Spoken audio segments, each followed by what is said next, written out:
Hello बच्चों, MA final sociology की class में आप सभी का स्वागत है।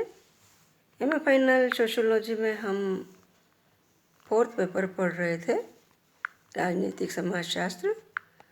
पिछली क्लास में हमने मोस्का का गिटानो मोस्का का अभिजन का सिद्धांत के बारे में पढ़ा था। आज हम पढ़ेंगे विल्फ्रेड पेरेटो के राजनीतिक अभिजन का सिद्धांत। इटली के समाजशास्त्री विल्फ्रेड पेरेटो, इन्होंने अपनी पुस्तक माइंड एंड सोसाइटी में सामाजिक परिवर्तन का अभिजन का सिद्धांत प्रस्तुत किया है। इसे अभिजनों के परिभ्रमण के सिद्धांत के नाम से भी जाना जाता है। उन्होंने राजनीतिक, आर्थिक, धार्मिक क्षेत्र में होने वाले परिवर्तनों की चर्चा की, लेकिन मुख्य ध्यान पेरेटो का राजनीतिक क्षेत्र पर ही केंद्रित किया है।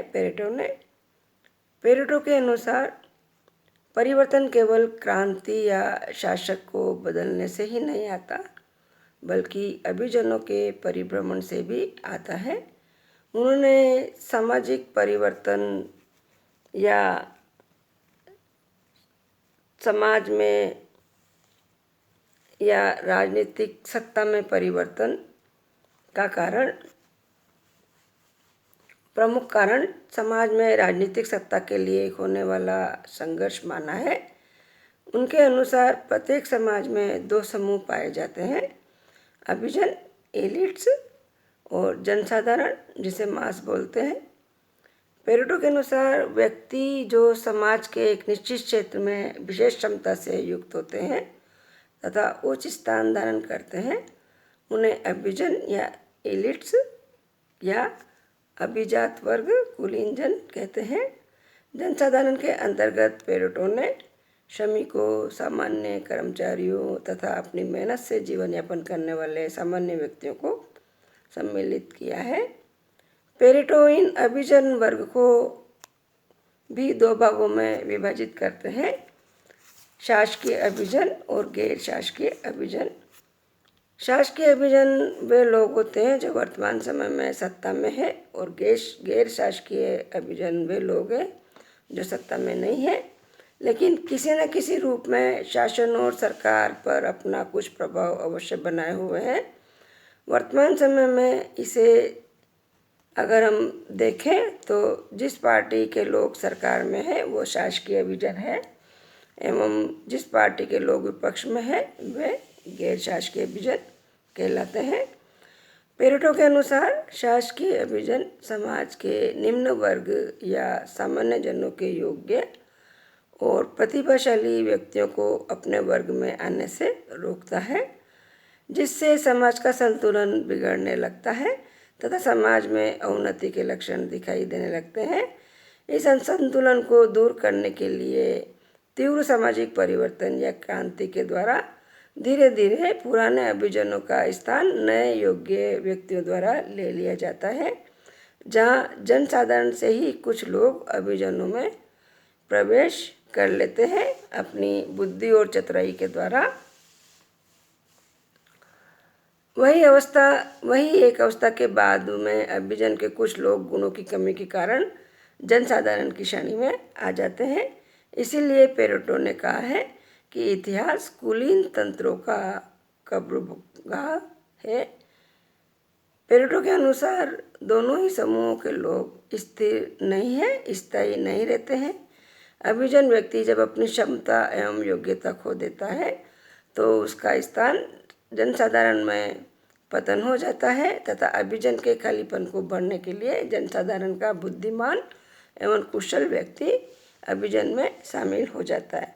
लेकिन अभिजन का परिभ्रमण शासकीय एवं गैर शासकीय वर्गों के बीच ही होता है।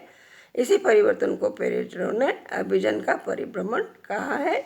इस परिवर्तन से सामाजिक संरचना में भी परिवर्तन दिखाई देता है, ऐसा पेरेटो का मानना है। पेरेटो ने राजनीति क्षेत्र में भी अभिजन के शासन को मनोवैज्ञानिक आधार पर विश्लेषित किया है, जिसे मैकियावेली ने शेर एवं लोमड़ी से संबोधित किया है। पेरेटो के अनुसार शेर वे अभिजन है जिसमें रूढ़िवादी विचारधारा हावी होती है। रूढ़िवादी होने के कारण आवश्यकता पड़ने पर बलपूर्वक एवं कठोर शासन भी करते हैं, जबकि लोमड़ी के अंतर्गत वे अभिजन शामिल हैं जो जोड़ तोड़ एवं चतुराई से शासन करते हैं। इनके शासन में लचीलापन होता है। अतः कभी शेर मानसिकता के लोग तो कभी लोमड़ी मानसिकता के लोग शासन करते हैं। इस तरह से ये चक्र हमेशा चलता रहता है। आर्थिक क्षेत्रों में भी दो तरह के अभिजन निश्चित आय वाले और सटोरिया होते हैं। इनका मानना है जिनके बीच आर्थिक चक्र का परिवर्तन होता रहता है। निश्चित आय वाला वर्ग पूंजी बढ़ाने का जोखिम नहीं लेना चाहता, जबकि सटोरिया संभावनाओं एवं अवसर का लाभ उठाना चाहता है। इसकी प्रवृत्ति अधिक से अधिक लाभ प्राप्त करने की होती है। आर्थिक क्षेत्र में भी कभी जोखिम लेने वालों तो कभी निश्चित आय वालों का वर्चस्व दिखाई देता है। यही चक्र इस प्रकार से ही चलता रहता है। तो बच्चों, आपको समझ में आया विल्फ्रेड पेरेटो का अभिजन का सिद्धांत। पेरेटो ने राजनीतिक व्यवस्था में दो वर्ग का होना कहा है, एक शासक वर्ग, एक शासित वर्ग। शासक वर्ग समाज के कुछ चुने हुए बुद्धिमान और नेतृत्व की क्षमता रखने वाले कुछ व्यक्ति होते हैं जिनके पास में सत्ता होती है, जो शासक वर्ग है, जो दूसरे वर्ग पर शासन करता है। दूसरा वर्ग शासित वर्ग कहलाता है और जो शासन वर्ग है वो अभिजन वर्ग पेरेटो ने उसको माना है, क्योंकि उनमें अन्य लोगों से अधिक बुद्धि, चतुराई और कौशल है, नेतृत्व की क्षमता है। इसलिए पेरेटो उनको संभ्रांत जन या अभिजन कहते हैं।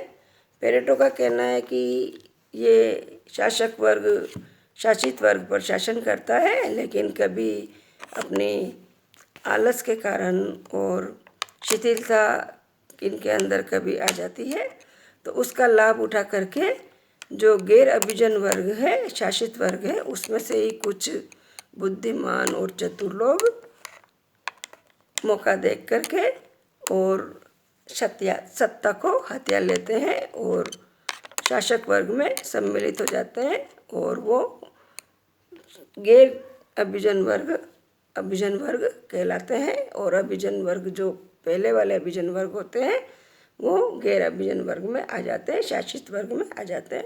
इस प्रकार से सत्ता का ये चक्र, परिभ्रमण का सिद्धांत हमेशा चलता रहता है। पेरेटो ने इसी के द्वारा सामाजिक परिवर्तन का भी सिद्धांत माना है। इसी के द्वारा समाज में सामाजिक परिवर्तन होता रहता है। अब है बच्चों सी राइट मिल्स का अभिजन परिभ्रमण का सिद्धांत, वो पढ़ेंगे अपन। सी राइट मिल्स ने भी शासक वर्ग संबंधी अनेक कठिनाइयों का समाधान अपनी पुस्तक द पावर एलिट में किया है। मिल्स जहाँ एक तरफ पेरेटो तथा मोस्का से प्रभावित थे, वहीं दूसरी तरफ मार्क्स का भी उन पर बहुत प्रभाव था।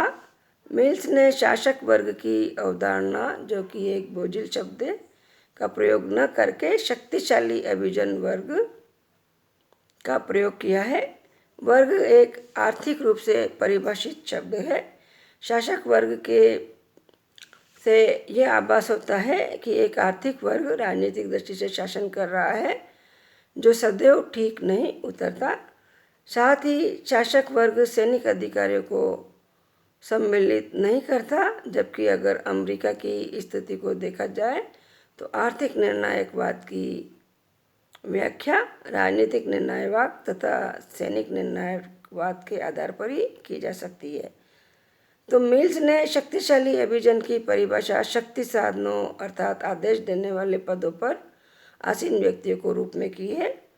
इनके शब्दों में शक्तिशाली अभिजन की रचना उन व्यक्तियों के द्वारा होती है जो अपने पदों के कारण सामान्य पुरुषों एवं स्त्रियों के सामान्य पर्यावरण से ऊपर उठ जाते हैं तथा ऐसे पदों पर आसीन होते हैं जो प्रमुख परिणामों से संबंधित निर्णय ले सकते हैं।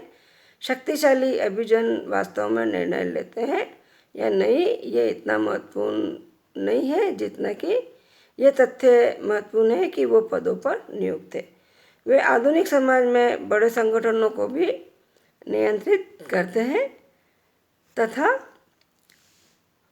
सैनिक प्रस्थान के लिए दिशा प्रदान करते हैं। सामाजिक संरचना में भी शक्तिशाली सम्भ्रांत जनों का काफ़ी महत्वपूर्ण और प्रभावशाली स्थान होता है, ऐसा मिल्स मानते हैं। मिल्स ने भी मॉस्का के समान ही शक्तिशाली अभिजनों को पृथक शासकों के रूप में स्वीकार नहीं किया, बल्कि इन्हें मध्य स्तर के राजनीतिज्ञों द्वारा जनसमूह से संबंधित बताया है। कहने का मतलब है, शक्तिशाली अभिजन पूर्णतः पृथक शासक नहीं है, सलाहकार, प्रवक्ता तथा नीति निर्माण करता उनके उच्च विचारों तथा निर्णयों के आधार है। अभिजनों के नीचे मध्य स्तर के व्यवसायिक राजनीतिज्ञ हैं, जिनमें कांग्रेस का प्रभाव समूहों, कस्बों, नगर अथवा क्षेत्रों के उच्च वर्ग के व्यक्तियों को सम्मिलित किया जा सकता है। मिल्स ने अमेरिकी समाज में पाए जाने वाले 3 प्रकार के शक्तिशाली अभिजनों का भी उल्लेख किया है, जैसे कि कंपनी अध्यक्ष, राजनीतिक नेता और सेनापति। इन तीनों को एक श्रेणी में रखने का प्रमुख कारण यह है कि तीनों ही उच्च वर्ग का प्रतिनिधित्व करते हैं और शासक वर्ग का निर्माण करते हैं। इनमें एकीकरण का आधार एक समान सामाजिक पृष्ठभूमि, व्यक्तिगत एवं पारिवारिक संबंध तथा तीनों में सामान्य परिचालन है। मिल्स ने अमेरिकी समाज को जन समाज की संज्ञा दी है, क्योंकि इसमें शक्तिशाली सम्भ्रांत जन समूह को खुशामद, धोखाधड़ी और मनोरंजन के द्वारा खामोश रखता है। यद्यपि राजनीतिक निर्णय लेने के लिए अनेक छोटे एवं स्वायत्त समूह पाए जाते हैं, फिर भी समस्त महत्वपूर्ण मुद्दों पर अंतिम रूप से निर्णय लेने का अधिकार शक्तिशाली अभिजनों के पास ही होता है। मिल्स के अनुसार शक्तिशाली अभिजन अपने निर्णयों के लिए जनता के समक्ष उत्तरदायी न होने के कारण तथा संपत्ति संग्रह को प्रमुख मूल्य मान लेने के कारण भ्रष्ट हो जाते हैं, और इनके अनुसार शक्तिशाली अभिजन का सिद्धांत इतिहास का सिद्धांत नहीं है, क्योंकि राष्ट्रीय महत्व एवं दूरगामी परिणामों वाले मामलों के बारे में निर्णय लेने के बावजूद शक्तिशाली अभिजन इतिहास के निर्माता नहीं कहे जा सकते, ऐसा इनका मानना है। हेलो बच्चों, अब है इसके आगे हम पढ़ते हैं मिचेल्स का अभिजन वर्ग का सिद्धांत। मिचेल्स ने विशिष्ट वर्ग हेतु 2 नियम दिए हैं। अल्पतंत्र का लोहा नियम, इसके अनुसार किसी भी संगठन में कुछ लोग ही ऐसे होते हैं जो सत्ता पर बैठे होते हैं और वही चेहरे बार बार शासक के रूप में सामने आते हैं। यह अल्पतंत्र का लोहा नियम है। और दूसरा ये बोलते हैं मास माइंड थ्योरी, शासन करने वाले विशिष्ट वर्ग के लोग संख्या में बहुत कम होते हैं और ये लोगों को अपनी बात मनवाने में माहिर होते हैं। इनकी वाक्पटुता अच्छी होती है, सभी प्रकार के साम दाम दंड भेद सब जानते हैं और लोगों को आसानी से अपनी ओर आकर्षित कर लेते हैं। ये शासन करने वाले लोग। इस प्रकार हम देखते हैं कि विशिष्ट वर्ग के लोग ही सत्ता पर रहते हैं और इन्हीं लोगों में ही सत्ता की अदला बदली होती रहती है। सामान्य जनता सत्ता से दूर निरंकुश रहती है, लेकिन वर्तमान में जनता के पास शक्ति है और एक निश्चित समय के बाद सत्ता में परिवर्तन कर सके, लेकिन सत्ता में दूसरे वर्ग, विशिष्ट वर्ग का स्थान ही रहता है। तो इस प्रकार से बच्चों देखा आपने, ये राजनीतिक अभिजन के कुछ सिद्धांत थे जो मैंने आपको बताया।